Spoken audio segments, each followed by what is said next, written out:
అందరికీ నమస్కారం. ఈరోజు మీకు అందరికీ కూడా దీపావళి గురించి మాట్లాడుకోవడానికి వచ్చాము. దీపావళి. ఈ దీపావళిలో విశేషంగా మనకి 5 రోజుల పర్వదినము అని ఆచరిస్తూ ఉంటారు. ఇది కృతయుగంలో, త్రేతాయుగంలో, ద్వాపర యుగంలో, కలియుగంలో కూడా ఈ పూజలని ఆచరించినట్టు మనకి స్కంద పురాణాల్లో మనకి ఆధారాలు లభిస్తాయి. మహాగ్రంథాల్లో కూడా ఆధారాలు మనకి లభిస్తాయి. అయితే పూర్వంలో మనకి 5 రోజుల పర్వదినం ఇప్పుడు మనకి 4 రోజులుగా ఆచరిస్తూ ఉన్నాం. మొదటిగా దీపావళిలో మొదటి రోజు మనకి ధనత్రయోదశి మరియు ధనతెరస్ అంటూ ఉంటారు. అదే విధానంగా ధనవంతర జయంతి అని కూడా ఆచరిస్తూ ఉంటారు. అది మొదటి రోజు అక్కడి నుంచి ప్రారంభం. రెండో రోజు నరక చతుర్దశి, ఇది కూడా చాలా విశేషంగా ఆచరిస్తారు. మూడోది దీపావళి అమావాస్య. ఈ దీపావళి అమావాస్యని ధనలక్ష్మి పూజని ఆచరిస్తూ కొందరు గౌరీ కేదారేశ్వర వ్రతాలని ఆచరిస్తారు. మరియు నాలుగో రోజు అంటే కార్తీక మాసం మొదటి రోజు పాడ్యమి రోజు బలీంద్ర పూజతో, గోవర్ధనగిరి పూజతో కార్తీక మాసం ప్రారంభం. తదుపరి యమద్వితీయ. ఇవన్నీ కూడా విశేషంగా మనకి ఈ 5 రోజులు పర్వదినాన్ని ఆచరించేది ఈ మాసంలో మనం చూస్తాం. అంటే మార్గశిర మాసం, కార్తీక మాసం రెండు కలిపి ఆ అమావాస్య మధ్య భాగంగా తీసుకొని 2 రోజులు వెనుక అనగా ధనత్రయోదశి మరియు నరక చతుర్దశి, మధ్యలో అమావాస్య, తదుపరి బలిపాడ్యమి, యమద్వితీయ, ఇవన్నీ కూడా ఆచరిస్తాం. 5 రోజుల పర్వదినం. అయితే ఈ ఒక సంవత్సరంలో చాలామంది ఏ రోజు మనము అసలైన దీపావళిని ఆచరించాలి అనే ఒక కన్ఫ్యూజన్లో ఉన్నారు. మీకు అందరికీ ఒకటే తెలియచేస్తాను, జాగ్రత్తగా వినండి. మనకి ఎప్పుడు కూడా మన సంప్రదాయంలో అమావాస్య రోజు ఏ రోజైతే ఉంటుందో ఆ రోజు విశేషంగా లక్ష్మీ వ్రతాన్ని ఆచరిస్తారు.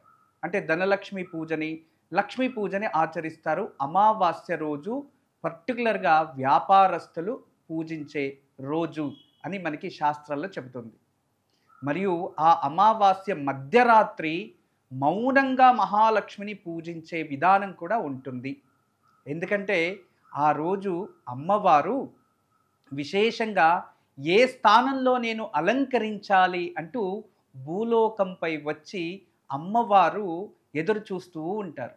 ఆ సమయంలో అమావాస్య రోజు రాత్రి మధ్యరాత్రి వేళలో ఏ ఇంట్లో అయితే లక్ష్మీదేవి ముందు దీపం వెలుగుతూ పూజిస్తూ ఉంటారో, ఎవరైతే ఆరాధ్య దైవంగా చూస్తూ ఉంటారో ఆ ఇంట్లోకి ప్రవేశం చేస్తాను అని ఆ మహాలక్ష్మి అమ్మవారు భూలోకం వైపు ప్రయాణం చేస్తారు. ఆ సమయంలో తెలిసిన ఋషులు, మహామునులు, రాజులు మరియు వ్యాపారస్తులందరూ కూడా ఈ పూజని ఆచరిస్తారు ఆ సమయంలో. దీనికి కారణం గంధర్వులు. ఈ గంధర్వుల్లో కొందరు ఈ ఒక విషయాన్ని భూలోకంపై ప్రచారం చేయడం వలన ఆ రోజు రాత్రి అందరూ కూడా దీపాలను వెలిగించి మధ్యరాత్రి 12 గంటలకి ఆ ఒక అమావాస్య గడియల్లో కలిసిన 12 గంటల రాత్రిలో చక్కగా అమ్మవారిని పూజించేవారు. అప్పుడు అమ్మవారు గణాలు అక్కడ ఆవాహన అయ్యేది. అమ్మవారు రూపము ఒకటే, అవును కదా. మహాలక్ష్మి భూలోకానికి వస్తారు. ఎవరింట్లో నేను ప్రవేశం చెయ్యాలి అని ఆలోచించడం మొదలు పెడతారు. ఆ సమయంలో అమ్మవారు మహారాజు పూజని ఆచరిస్తున్నాడు, వ్యాపారస్తులు పూజలు ఆచరిస్తున్నారు, బ్రాహ్మణోత్తములు ఆచరిస్తున్నారు, విప్రులు ఆచరిస్తున్నారు, సాధులు, సత్పురుషులు, సామాన్య ప్రజలు అందరూ కూడా ఆ సమయంలో పూజను ఆచరిస్తూ ఉన్నారు. ఏ ఇంట్లోకి నేను ప్రవేశం చెయ్యాలి అని ఆలోచిస్తూ అమ్మవారు ఆ సమయంలో తన ఒక శక్తిని దైవగణాలుగా మార్చి, లక్ష్మీ గణాలుగా మార్చి ప్రకృతిలోకి వదిలేసి ఏ ఇంట్లో అయితే మౌనంగా భక్తితో పూజని ఆచరిస్తున్నారో ఆ ఇంట్లో ప్రవేశం చేస్తారు అనేది మనకి శాస్త్రీయం. అదే విధానంగా ఆ మహాలక్ష్మి భక్తితో ఎవరు పూజిస్తున్నారో వాళ్ళ ఇంట్లోకి ప్రవేశం చేసి వాళ్ళ ఇళ్లల్లో లక్ష్మీ రూపంగా మారిపోయింది. లక్ష్మీ రూపంగా అమ్మవారు అక్కడ వాళ్ళ ఇళ్లల్లో స్థిరపడ్డారు అనేది మనకి శాస్త్రీయం. అయితే మహారాజు ఇల్లు ప్రవేశం చేశారు అమ్మవారు. అదే విధానంగా అందరు ప్రజల్లో ఇళ్లల్లో ప్రవేశం చేశారు. ఎవరైతే ఆ సమయంలో దీపం వెలుగుతూ భక్తితో పూజిస్తున్నారో ఆ ఇళ్లల్లోకి ప్రవేశం చేసింది అమావాస్య రోజు. అందుకే దీపావళి రోజు విశేషంగా సమస్త ప్రజలు విశేషంగా పూజించే పూజ ఆ ఒక మహాలక్ష్మి వ్రతం, అంటే మహాలక్ష్మి పూజని ఆచరిస్తున్నారు. ఆ రోజు దీపావళి అమావాస్య గడియల్లోనే ఆచరించాలి కాబట్టి. అంటే ఇప్పుడు మనకి కన్ఫ్యూజన్ ఏంటి అంటే అమావాస్య రాత్రి ఏ రోజు కలిసింది, ఆ రోజు మనం పూజించాలి కాబట్టి ధనలక్ష్మి పూజని ఆచరించేవారు ఒకరోజు ఆచరిస్తున్నారు. కేదారేశ్వర నోములు ఆచరించేవారు మరొక రోజు ఆచరిస్తూ ఉన్నారు. మీకు అందరికీ కూడా ఈ విషయాన్ని చక్కగా జాగ్రత్తగా అర్థమయ్యేలా తెలియచేస్తాను. జాగ్రత్తగా వినండి. మనకి ముందుగా మనము ధనతెరస్ అని ఆచరిస్తున్నాము త్రయోదశి రోజు. ఈ ధనతెరస్ ఎలా ప్రారంభమవుతుంది ఈ సంవత్సరంలో అంటే మంగళవారం మధ్యాహ్నం ధనతెరస్ ప్రారంభం అవుతుంది. అంటే ధనత్రయోదశి ప్రారంభమవుతూ ఉంది. ఈ ధనత్రయోదశి మంగళవారం మధ్యాహ్నం ప్రారంభమవుతే బుధవారం మధ్యాహ్నం వరకు ధనత్రయోదశి ఉంటుంది. అయితే ఏ రోజు మనం ఆచరించాలి అంటే ఇక్కడ మన ధర్మము, మన శాస్త్రీయము, సనాతన ధర్మం ఎటువంటి రహస్యాన్ని తెలియచేస్తుంది అంటే జాగ్రత్తగా వినండి. ఈరోజు సూర్యోదయం ప్రారంభమైన తర్వాత రేపు సూర్యోదయం వరకు ఏ రోజైతే సూర్యోదయం ప్రారంభమైంటుందో అదే రోజుని పరిగణించబడుతుంది. సూర్యోదయం నుంచి సూర్యోదయం వరకు అదే రోజే ఉంటుంది. మళ్ళీ సూర్య అస్తమయ్యి తెల్లవారుజామున సూర్యోదయం అయిన వెంటనే ఆ రెండో రోజుకి పరిగణించబడుతుంది. అంటే బుధవారం సూర్యోదయం గడియల్లో మనకి ఆ ఒక ధనత్రయోదశి అష్టా నక్షత్రంలో ఉంటుంది కాబట్టి ధనత్రయోదశిని బుధవారం రోజు ఆచరించాలి. బుధవారం మధ్యాహ్నం వరకు ఉంటుంది. ఆ మధ్యాహ్నం లోపే మీరేదైనా అమ్మవారికి ధనలక్ష్మి పూజ చేయాలన్నా, ఆభరణ కొనుగోలు చేయాలన్నా, వాటిని అమ్మవారికి అలంకరించి పూజ చేయాలన్నా, మంగళ ద్రవ్యాలు కొనాలన్నా, గోవులని కొనాలన్నా, ఏదైనా ఆస్తులను కొనాలన్నా ఇటువంటి వాటన్నిటిని కూడా విశేషంగా పూజిస్తారు. పూర్వంలో ధనత్రయోదశి రోజు వ్యాపారస్తులందరూ కూడా వారు ఎటువంటి లాభాన్ని సంపాదించారో వాటన్నిటిని కూడా పూజ గదిలో పెట్టి పూజించే రోజు ఆ రోజు అయి ఉండేది. అందుకే ధనత్రయోదశిని ఆచరించేవారు. అదే రోజు ధన్వంతరి జయంతి కూడా వచ్చింది. ఈ ధన్వంతరి జయంతి మనకందరికీ కూడా సముద్రమథన కాలంలో, జాగ్రత్తగా వినండి, సముద్రమథన కాలంలో విశేషంగా ముందుగా మహాలక్ష్మి, గోవు మరియు కల్పవృక్షాలు ఇవన్నీ వచ్చిన తర్వాత ఆఖరిలో ధన్వంతరి రూపంగా అమృత కలశాన్ని తీసుకొని సముద్రం నుంచి బయటకు వస్తాడు మహావిష్ణు. అందుకే ఆ రోజు ధనత్రయోదశి. ఆ అమృతాన్ని దేవతలందరూ స్వీకరించారు అనేది మనకి పురాణాల్లో తెలియచేస్తున్నాయి. ఆ శాస్త్రీయ ఆధారంగా ఆ రోజు మహాలక్ష్మి కూడా ఆవిర్భవించింది. మహాలక్ష్మిలో అష్టలక్ష్మిల్లో విశేషంగా ధనలక్ష్మి ఉత్పత్తి అయింది ఆ రోజు అంటూ ఆ రోజుని ధనత్రయోదశి అని పూజిస్తున్నారు. ఆ ధనత్రయోదశి రోజు మన ఇంటికి ధనలక్ష్మి రూపంగా మనం ఏం చూస్తున్నామో ఆ అష్టవసుల్లో ఏ దాన్నైనా మనం స్వీకరించినా అది ధనలక్ష్మి రూపము అని పూజించేవారు. పూర్వంలో గోవులని పూజించేవారు. మరియు అదే విధానంగా వాళ్ళు సంపాదించిన ఆస్తులని, దస్తావులను అవన్నీ కూడా ఒక చోటు పెట్టి వాటిని పూజించేవారు. రాజమహారాజులు వాళ్ళలో ఉన్న ఖజానాని పూజించేవారు. ఇలా విధి విధానాలుగా పూర్వం నుంచి ఆచరిస్తూ వచ్చేవారు.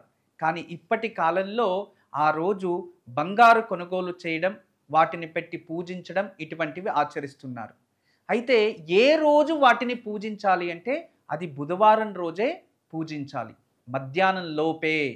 మీరు కొనుగోలు చేయాలంటే మంగళవారం కదా, మంగళవారం రోజు మధ్యాహ్నంపై తిథి ప్రారంభమవుతుంది కాబట్టి కొందరు మంగళవారమే కొనుగోలు చేస్తున్నారు, అది మీ ఇష్టం.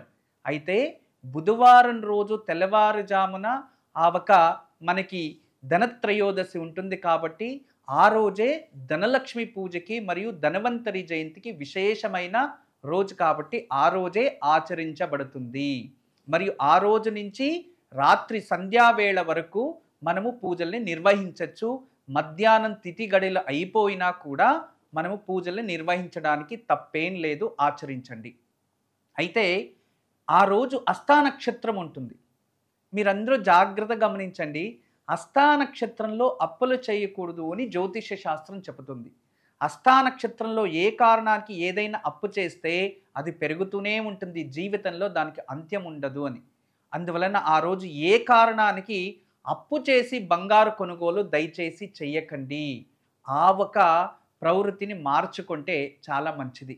ఆ రోజు ఏదైనా అప్పు చేసి మీరు బంగారు వస్తువులు, ఆభరణాలు, వెండి ఇటువంటివి ఏది కొన్నా కూడా ఆ అప్పు పెరుగుతూనే ఉంటుంది. అందువలన ఏ కారణానికి అప్పు చేసి ఆ రోజు ఎటువంటి వస్తువుల్ని కొనకండి, ఎటువంటి ఆభరణాలని కొనకండి. జాగ్రత్త వహించడం చాలా మంచిది. ఇక ఈరోజు మీకు అందరికీ కూడా ముందుగా ధనత్రయోదశి గురించి మనం తెలుసుకున్నాము. ధనత్రయోదశి మనకి ఆచరించే రోజు బుధవారం రోజే ఆచరించాలి. 30వ తేదీ బుధవారం ధనత్రయోదశి. గుర్తుంచుకోండి, 30వ తేదీ బుధవారం ధనత్రయోదశి. ఈరోజు ధనాన్ని పూజించేవారు, ధనలక్ష్మిని పూజించేవారు పూజించండి. వీటితో పాటు ధనవంతరి జయంతిని ఆచరిస్తారు. ఆ ధనవంతరి జయంతి రోజు మనము ధనవంతరి సమేతంగా వేప చెట్టు వృక్షం కూడా అదే రోజు అమృత కలశం నుంచి ఉద్భవించింది అంటూ ఒక నమ్మకం ఉంది. అందువలన ఆ రోజు వేప చెట్టు అమృతంగా మారుతుంది కాబట్టి ఆ రోజు వేపాకులను తెచ్చి తేనెలో కలిపి మహావిష్ణు ముందు పెట్టి పూజించి ఆ రోజు ఆ వేపాకులని అమృత సమానము అని స్వీకరించడం వలన ఆరోగ్యం ప్రాప్తిస్తుంది అనే ఒక నమ్మకం ఉంది. మరొకటి ధనత్రయోదశి రోజు అదే రోజు సాయంత్రం యమద్వీపము అనగా యమదీపము అని వెలిగిస్తారు. యమదీపము అంటే 13 దీపాలని దక్షిణం వైపు జ్యోతి చూసేలా మనం ఏ ఇంట్లో ఉంటామో ఆ ఇంటి బయట టెర్రస్ పైన బాల్కనీలో లేదో ఇంటికి అవతల వైపు మన కాంపౌండ్ లోపలే దక్షిణం వైపు జ్యోతులు చూసేలా 13 దీపాలని వెలిగిస్తారు ఆ రోజు. అలా వెలిగిస్తే ఎవరికి కూడా అపమృత్యు అపకంటకాలు రావు అనే ఒక నమ్మకం. అందువలన ఆ రోజు యమదీపం కూడా వెలిగిస్తారు. ఇవన్నీ కూడా బుధవారం రోజే వెలిగిస్తారు. ఇక మీకు అర్థమైంది బుధవారం రోజు మనమందరూ కూడా ధనత్రయోదశిని ఆచరించాలి అని. ఇక విశేషంగా నరక చతుర్దశి. ఇక్కడ చతుర్దశి అనేది ప్రారంభమైంది, మధ్యాహ్నం తర్వాత చతుర్దశి ప్రారంభమవుతుంది. అదే రోజు చాలామంది అభ్యంగ స్నానము అంటున్నారు. ఈ అభ్యంగ స్నానం ఎప్పుడు ఆచరించాలి అనే దాన్ని చక్కగా జాగ్రత్తగా వినండి. అభ్యంగ స్నానం ఏం తెలియచేసిందంటే నరక చతుర్దశి రోజు సూర్యోదయానికి పూర్వమే మనము శరీరానికి, విశేషంగా పురుషులు మాత్రమే, స్త్రీలు కాదు, పురుషులు మాత్రమే ఆ రోజు అభ్యంగ స్నానాన్ని ఆచరిస్తారు. అంటే బుధవారం రాత్రి మనకి చతుర్దశి ఉంటుంది. ఆ చతుర్దశి ఉన్నా కూడా సూర్యోదయానికి పూర్వమే మనము చక్కగా ఈ ఒక అభ్యంగ స్నానాన్ని చేసి సూర్యోదయం ముందే దీపం వెలిగించాలి అని శాస్త్రం చెబుతుంది. అప్పుడు మనం ఏ సమయంలో ఆచరించాలి? దీనికి ధర్మశాస్త్రాలు జ్యోతిష ఆధారంగా మనకి ఇక్కడ పర్టికులర్గా తెలియచేస్తున్నారు. ఎటువంటి విషయం అంటే ఆ రోజు బుధవారం రాత్రి ఇక గురువారం సూర్యోదయానికి పూర్వమే చతుర్దశి ఉంటుంది. ఆ చతుర్దశి రోజు మనకి అమావాస్య దగ్గర పడుతుంది. అంటే చంద్రుడు అమావాస్యకి శూన్యస్థానానికి వస్తాడు కాబట్టి ఆ రోజు కూడా చంద్రోదయము అనేది ఉంటుంది. గుర్తుంచుకోండి, అమావాస్య రోజు చంద్రుడు శూన్యస్థానాన్ని స్వీకరిస్తాడు కాబట్టి చతుర్దశి రోజు కాస్త చిన్నగా చంద్రోదయ కాలము అని ఉంది. ఆ చంద్రోదయ కాలాన్ని చూసి మనం అభ్యంగ స్నానాన్ని చెయ్యాలి. అంటే బుధవారం రాత్రి, గురువారం తెల్లవారుజామున మనమందరూ కూడా ఈ ఒక స్నానాన్ని ఆచరించాలి అని. అది 4:25 ప్రకృతిలో చంద్రోదయం గోచరిస్తుంది. ఉదయం 4:25. ఆ సమయం తర్వాత మనము శరీరానికి నువ్వుల నూనెని గోరువెచ్చగా చేసి శరీరానికి రాసుకొని తదుపరి మనము సూర్యోదయానికి ముందే స్నానం ఆచరించి ఇంట్లో ప్రతి ఒక్కరు కూడా ఇంటి బయట వెళ్ళి 2 దీపాలను వెలిగించి సూర్య నమస్కారం చేయాలి. అలా చేస్తే అభ్యంగ స్నానం చేసినట్టు. ఇది ఎందుకు అంటే ఆ రోజు శ్రీకృష్ణుల వారు శరీరానికి అభ్యంగ స్నానం అంటే నువ్వుల నూనె రాసుకుంటూ స్నానం చేసి ఆరతిని, విజయ ఆరతిని స్వీకరించి తదుపరి వాళ్ళు చక్కగా వెళ్ళి యుద్ధం చేశారు.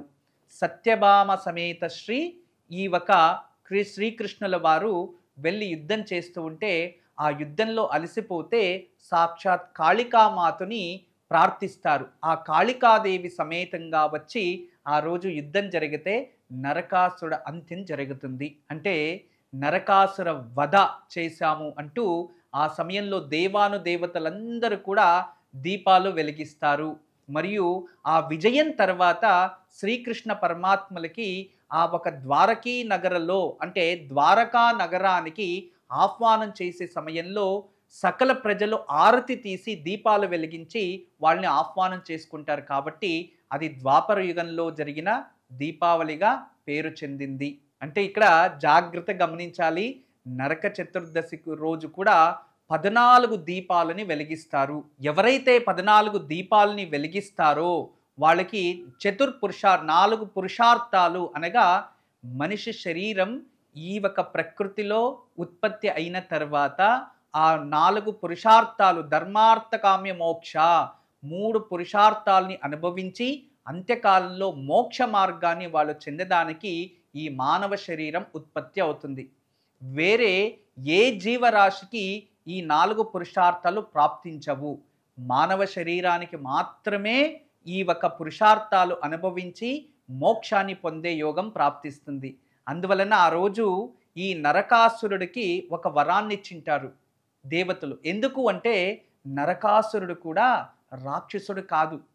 అతను ఈ ఒక కృతయుగంలో మనకందరికీ కూడా వరాహ అవతారంలో ఆ ఒక వరాహస్వామి వారు హిరణ్యాక్షుణ్ణి సంహరించే సమయంలో వాళ్ళ చెమట బట్టుని భూమిపై పడి భూదేవి మరియు వరాహస్వామి పుత్రుడిగా ఈ ఒక పుత్రుడు జన్మిస్తాడు. జన్మించిన తర్వాత అతను మహావరాలని పొందుతూ మరియు విశేషమైన ఒక ఆయుధాన్ని కూడా స్వీకరిస్తారు. ఆ ఆయుధమే ఆ ఒక దంతము. దంతం అంటే వరాహస్వామి దంతాన్ని తీసి వాళ్ళకి ఆశీర్వాదంగా ధర్మరక్షణ కోసం ఇస్తారు. అది మహా ఆయుధం, చాలా శక్తియుతమైన ఆయుధం. దానికి దేవతలు కూడా భయభ్రాంతులయ్యేవారు. అటువంటి గొప్ప ఆయుధం ఆ ఆయుధం. ఆ ఆయుధంతో యుద్ధం చేసేవారు, ధర్మరక్షణ కోసం చేసేవారు. నిదానంగా అతను ఒక కఠోరమైన ధ్యానాన్ని జపాన్ని ఆచరించి గొప్ప తపస్సుని ఆచరించి బ్రహ్మదేవుడి నుంచి వరాన్ని పొందుతారు. ఎటువంటి వరం అంటే నాకు చావే ఉండకూడదు అని వరం పొందితే అది ప్రకృతికి అధర్మం కాబట్టి వేరే వరాన్ని కోరుకో అంటే అప్పుడు తెలియచేస్తారు.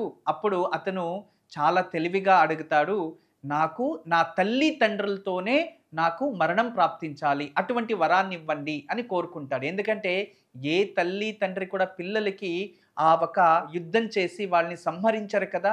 అందువలన ఆ వరాన్ని కోరుకుంటే బ్రహ్మదేవుడు తథాస్తు అనిన తర్వాత అతను ఆ ఒక వరాన్ని పొందిన తర్వాత ఆ కృతయుగం కూడా అంత్యమవుతుంది. తదుపరి అతనికి చావు రాదు. త్రేతాయుగం ఉత్పత్తి అవుతుంది. తర్వాత ద్వాపర యుగం వస్తుంది. ఈ మధ్యలో ఆ ఒక వీరుడు భూమాత మరియు వరాహస్వామి పుత్రుడు అతను బాణాసురుడు మురానే రాక్షసులతో స్నేహం చేసి అతను రాక్షసుడిగా మారిపోతాడు. మారిపోయిన తర్వాత అతను భూమిపై అందరు సకల రాజులపై యుద్ధం చేసి ఆ ఒక రాజకుమారులని మరియు ఇంద్రలోకంలో ఉన్న గోపికా స్త్రీలని మరియు భూమిపై ఉన్న గోపికా స్త్రీల్ని 16,000 మంది స్త్రీలని అపహరించి బంధించి వాళ్ళకి హింస పెడుతూ ఉంటే ఆ సమయంలో శ్రీకృష్ణ పరమాత్మ మరియు సత్యభామ వెళ్ళి యుద్ధం చేసి వాళ్ళకి మోక్షాన్ని ఇచ్చిన రోజు ఈ నరక చతుర్దశి. ఆఖరిలో వాళ్ళకి ఒక కోరికను ఇస్తారు శ్రీకృష్ణుల వారు, మహావిష్ణు స్వరూపుడైన కృష్ణుల వారు. ఈరోజు ఎవరైతే నీకు ఏం కోరిక కావాలి కోరుకో నరకాసుర అని కృష్ణుల వారు అడిగినప్పుడు, నా అంత్యకాలము ఈరోజు అవుతూ ఉంది, మీరు నా తల్లిదండ్రులే కాబట్టి మీ చేతుల్లోనే నా అంత్యం జరుగుతుంది, ఇటువంటి దుస్థితి ఎవరికి రాకూడదు, అందువలన ఇది చరిత్రలో మిగిలిపోయేలా ఈరోజు నరక చతుర్దశి అంటూ ఎవరైతే ఆచరిస్తారో, ఎవరైతే నరక చతుర్దశి రోజు సూర్యోదయానికి పూర్వమే అభ్యంగ స్నానం చేసి తల్లి తండ్రి చేతుల్లో లేదు తల్లి చేతుల్లో లేదు సోదరి చేతుల్లో సుమంగళీల చేతుల్లో భార్య చేతుల్లో కానీ ఆరతిని ఎవరైతే స్వీకరిస్తారో, వీర తిలకాన్ని ఎవరైతే ఈరోజు నుదుటిలో ధరిస్తారో వాళ్ళకి ఈ భూలోకంలో రాక్షస గుణాలు తొలగిపోవాలి మరియు వాళ్ళకి సద్బుద్ధి కలగాలి, చతుర్పురుషార్థాలు అంటే 4 పురుషార్థాలు అనుభవించి వాళ్ళు వైకుంఠం చేరుకోవాలి, ఇది నా కోరిక అని ఆ ఒక అసురుడు కోరుకుంటారు. అప్పుడు తథాస్తు అంటూ ఆ ఒక శ్రీకృష్ణుల వారు వాళ్ళకి ఆ వరాన్ని ప్రసాదిస్తారు. అదే రోజు వాళ్ళు చనిపోయిన తర్వాత దేవాను దేవతలకు అందరికీ విడుదల మరియు ఎంతో 16,000 మంది గోపిక స్త్రీలకు అక్కడి నుంచి విడుదల లభిస్తుంది. ఆ రోజు దేవతలందరూ దీపాలు వెలిగిస్తారు కాబట్టి ఆ రోజు కూడా దీపావళి. అందుకే ఆ రోజు నరక చతుర్దశి రోజు ప్రతి ఒక్కరు కూడా మన ఇంటి చుట్టూ 14 దీపాలని వెలిగిస్తారు. ఆ 14 దీపాలని వెలిగిస్తేనే ఆ ఒక దీపావళి అవుతుంది, అంటే నరక చతుర్దశి అవుతుంది. కాబట్టి 14 దీపాలు ఎందుకు వెలిగిస్తారంటే ఇంటి చుట్టూ ఎక్కడైతే చీకటి ఉందో అక్కడంతా దీపం వెలిగితే మన జీవితంలో ఎక్కడైతే అజ్ఞానము అనేది ఉంటుందో, అంధకారం అనేది ఉంటుందో అక్కడ దీప రూపంగా భగవంతుడు మనకి వెలుగునిస్తాడు అనే నమ్మకం కాబట్టి, శాస్త్రీయం కాబట్టి 14 దీపాలని వెలిగించాలి. ఇక ధనత్రయోదశి రోజు 13 దీపాలు, ఇక నరక చతుర్దశి రోజు 14 దీపాలు సాయంత్రం వెలిగించవచ్చు. అయితే మీకందరికీ కూడా మరొక కన్ఫ్యూజన్ ఏంటంటే దీపావళి ఏ రోజు ఆచరించాలి అనేది. అవును కదా, నరక చతుర్దశి గురువారం మధ్యాహ్నం సమాప్తి అయిపోతుంది. ఇక సాయంత్రం అమావాస్య గడియలు, ఈ సాయంత్రం అమావాస్య గడియలు ఉంటాయి కాబట్టి అమావాస్య రోజు రాత్రి మహాలక్ష్మిని పూజించేవారు మాత్రమే ఆ రోజు దీపావళిగా లక్ష్మీ పూజని ఆచరిస్తున్నారు. అందరూ కూడా గురువారం రోజు సాయంత్రం అమావాస్య గడిలు మరియు మధ్యరాత్రి పూజించేవారు ఆ రోజు లక్ష్మీ పూజని ఆచరిస్తూ ఉన్నారు, ఆచరించండి. అయితే అదే రోజు పితృదేవతలని తెలుసుకుంటూ 14 దీపాలని వెలిగించే రోజు కూడా అదే రోజే. నరక చతుర్దశి కలిసి అమావాస్య రావాలి. ఆ రోజు సాయంత్రము పితృదేవతల పేరున 14 దీపాలు వెలిగిస్తారు. అంటే మన వెనుక ఉన్న పూర్వీకులు 14 ఆత్మలకి మనము మోక్షాన్ని ఇవ్వచ్చు. 14 ఆత్మలకి వాళ్ళకి ఆ ఒక పిండ ప్రదానాలు, అంత్య సంస్కారాలు, నారాయణ బలి చేస్తే ఎటువంటి ఫలం ప్రాప్తిస్తుందో ఆ ఫలం 14 దీపాలు వెలిగిస్తే జరుగుతుంది. అంటే మనకు కాకుండా మన వెనుక ఉన్న 14 జనరేషన్స్ ఏదైతే అంత్యం అయిపోయి ఉంటాయో ఆ 14 ఆత్మలకు శుభం కోరడము అని అర్థం. అందువలన ఆ 31వ తేదీ జాగ్రత్తగా వినండి, 31వ తేదీ సాయంత్రము అంటే నరక చతుర్దశి సాయంత్రం అమావాస్య గడియల్లో దీపాలు వెలిగిస్తారు, 14 దీపాలు. అదే రాత్రి విశేషంగా ధనలక్ష్మి పూజని మధ్యరాత్రి పూజిస్తూ ఉన్నారు. అంటే ఆ రోజు చతుర్దశిను ఆచరించవచ్చు, దీపావళి అమావాస్యగా దీపాలని వెలిగించి ఆ రోజు విశేషంగా పితృదేవతలకి పూజించి నమస్కరించుకొని మహాలక్ష్మి పూజని ఆచరించవచ్చు. కొందరు దీపావళి అమావాస్య రోజు తర్పణాన్ని వదులుతారు. ఏ రోజు చేయాలి? రాత్రి తర్పణం నిషిద్ధం కదా, అందుకే మరుసటి రోజు అనగా 1వ తేదీ సూర్యోదయంలో మన అందరికీ కూడా అమావాస్య గడియలు ఉంటాయి. ఆ రోజే తర్పణ విధి అనేది ఉంది. ఈ తర్పణ విధి శుక్రవారం వస్తుంది. శుక్రవారం తర్పణ విధి వస్తుంది. శుక్రవారం రోజు తర్పణం ఆచరించేవారు పితృదేవతల తర్పణాన్ని ఆచరిస్తారు. అయితే మరొక కార్యక్రమం ఏంటంటే, మనము కేదారేశ్వర నోములని ఆచరించే ఒక సంప్రదాయం ఉంది. కేదారేశ్వర స్వామి గౌరీ కేదారేశ్వర స్వామి నోములు ఎవరైతే ఆచరిస్తారో అదే రోజు దీపావళి అని పరిగణించబడుతుంది. అందువలన శుక్రవారం రోజు మహాదీపావళి, చతుర్దశి రోజు కిరు దీపావళి అని మనకి శాస్త్రాల్లో ఆధారాలు ఉన్నాయి. అంటే చతుర్దశి రోజు కిరు దీపావళి, సాయంత్రం లక్ష్మీ పూజ అమావాస్య గడియలో ఆచరించాలి. ఇక శుక్రవారం అసలైన దీపావళి, ఆ రోజే దీపావళి మనం ఆచరించాలి. అంటే దీపావళి అంటే నోములు దీపావళి అని. అంటే నోములు మనకి కేదారేశ్వర స్వామి నోములని ఆచరించేవారు శుక్రవారం రోజే ఆచరించాలి. కాబట్టి ఆ రోజు కూడా దీపావళియే. ఆ శుక్రవారం చాలా విశేషంగా మనకి తెలుస్తుంది. ఇది త్రేతాయుగంలో శ్రీరాములు వారు అయోధ్యకి ఒక సమేతంగా సీతా సమేతంగా అయోధ్యలో అడుగుపెట్టారు. కాబట్టి ఆ రోజు దీపాలు వెలిగించి వాళ్ళని ఆరతి తీసి వాళ్ళ రాజ్యంలోకి తీసుకున్నారు. అంటే ఆ ఒక రాజ్యంలో వెళ్ళి చక్కగా రాజ్యభారాన్ని స్వీకరించిన రోజు ఈ ఒక దీపావళి. అందువలన ఆ రోజు ఆ ప్రజలందరూ కూడా దీపాలు వెలిగించి దీపావళిని ఆచరించారు. కాబట్టి మనకి ఆ రోజు దీపావళిగా ఆచరిస్తున్నాం. అంటే మనకి కృతయుగం, ఇక త్రేతాయుగం, ద్వాపరయుగం, కలియుగంలో విశేషంగా యమద్వితీయ, బలిపాడ్యమి మనకందరికీ తెలుసు. ఇక మీకు అందరికీ తెలుసు, కృతయుగంలోనే బలి చక్రవర్తిని పాతాళానికి పంపించిన ఒక చిన్న కథ కూడా ఉంటుంది. అదే విధానంగా ఆ ఒక బలీంద్ర పూజని పూజించే రోజు బలిపాడ్యమి అయ్యింది. ఆ రోజు విశేషంగా బలి చక్రవర్తికి మరియు గోవర్ధనగిరి శ్రీకృష్ణుల వారికి పూజించే రోజు బలిపాడ్యమి అయ్యింది. ఆ రోజు కూడా దీపాలు వెలిగిస్తారు. అంటే ఇవన్నీ కూడా దీపావళియే. కానీ కేదార నోములు ఆచరించే వారికి శుక్రవారం దీపావళి అవుతుంది. అందువలన ఆ రోజు ఆచరించండి. మధ్యాహ్నం లోపే గౌరీ కేదార నోములు ఆచరించాలి. ఇక ధనలక్ష్మి పూజని ఆచరించేవారు గురువారం రాత్రి ఉంటుంది కాబట్టి అమావాస్య గడియలు, అందువలన రాత్రి పూజ ఆ ఒక గురువారం రాత్రి ఆచరించాలి. ఇక నరక చతుర్దశి అభ్యంగ స్నానం గురువారం సూర్యోదయానికి పూర్వమే ఆచరించాలి. ఇక ధనత్రయోదశి బుధవారం ఆచరించాలి. మీకందరికీ కూడా ధనత్రయోదశి, నరక చతుర్దశి మరియు దీపావళి, బలిపాడ్యమి వీటి గురించి నాకు తెలిసిన జ్ఞానంతో చక్కగా మీకు తెలియచేశాను. దయచేసి ధర్మ గ్రంథాలని ఆధారంగా తీసుకొని, పంచాంగాన్ని ఆధారంగా తీసుకొని, స్కంద పురాణాన్ని ఆధారంగా తీసుకొని ఈ విషయాలని మీ ముందు తెలియచేస్తున్నా.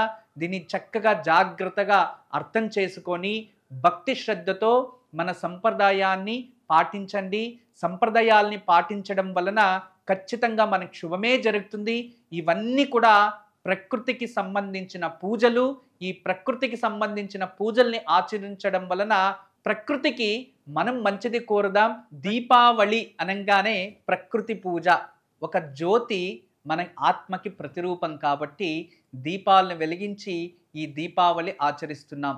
ఇది ప్రకృతిని శుద్ధి చేసేది. దీంతో పాటు అందరూ కూడా చక్కగా జాగ్రత్తగా క్రాకర్స్ని పేలుస్తూ ఉన్నారు. కాస్త ఈకో ఫ్రెండ్లీ క్రాకర్స్ని పేల్చి ప్రకృతిని కాలుష్యం కాకుండా కాపాడుకోవడం కూడా మన బాధ్యతే. అంతే విధానంగా జాగ్రత్తలు కూడా వహించండి. ఈ ఒక దీపావళిని ప్రతి ఒక్కరూ విజృంభణంగా ఆచరించండి. వీక్షక బాంధవులందరికీ కూడా దీపావళి పర్వదిన శుభాశిస్సులు, శుభాకాంక్షలు. బ్రహ్మోస్మి. అందరికీ నమస్కారం.